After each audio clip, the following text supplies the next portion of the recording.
right, we're going to talk mindset now, because the one thing I want you guys all to get from this is knowing that this program has served you.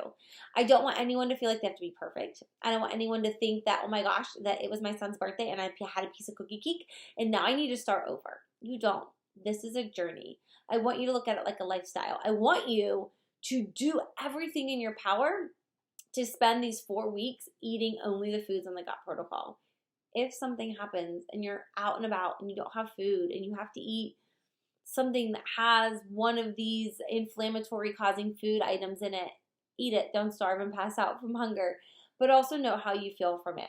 Because as we move forward, you're going to want to track that kind of stuff.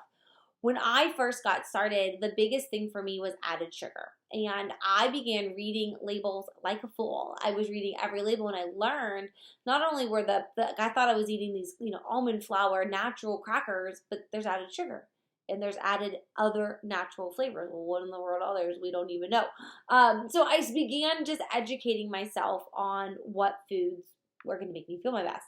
I learned that the electrolyte drink that I was typically having in the afternoon or evening when I would feel a little bit dehydrated, especially when I traveled, that electrolyte drink had 16 grams of sugar in it.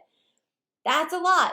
I also learned that these little fruit strips that I would get at Aldi that I love, like a fruit roll-up that were organic and natural, also had other flavoring. Well, what are they using? They don't have to disclose that. So by becoming more aware that the plan required me to keep my limited amounts of added sugar to 10 grams or less, it made me then become a better label reader, which made me learn about how our foods are marketed in such a way that make us want to eat all these things, and then deciding to choose the foods that are less processed and more natural. And that allowed me to a more successfully complete program.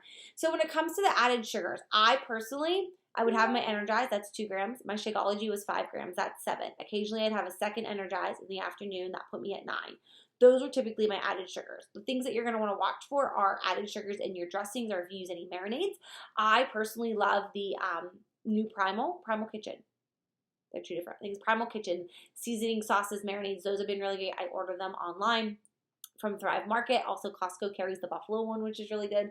But that was something that I had learned. Now, personally, I thought I was going to struggle most with the sugars. It took me 3 days. 3 days of cutting, because it wasn't just those couple added sugar examples. I also was a person who used to eat a cookie after lunch and 2 cookies after dinner, and way more sweet treats than maybe the average person. So I did have a headache for the first 3 days. But I had that mindset that I'm going to do this. I'm going to choose the foods that fuel me best for these 4 weeks and see how I feel at the end of it. And again, now that I'm at the end of it, I know that I don't have to do that. And even my husband made a really good point. He said, you can't unlearn this stuff. Like once you become aware that there's 16 grams of sugar in that electrolyte drink we were drinking, he's like, I can't knowingly now drink it when I can drink this other one that we found with 0 grams of sugar. So I want you to understand that this isn't about the 4 weeks. This is about making lifestyle changes that are going to benefit you for days, weeks, months, and years to come. Mindset.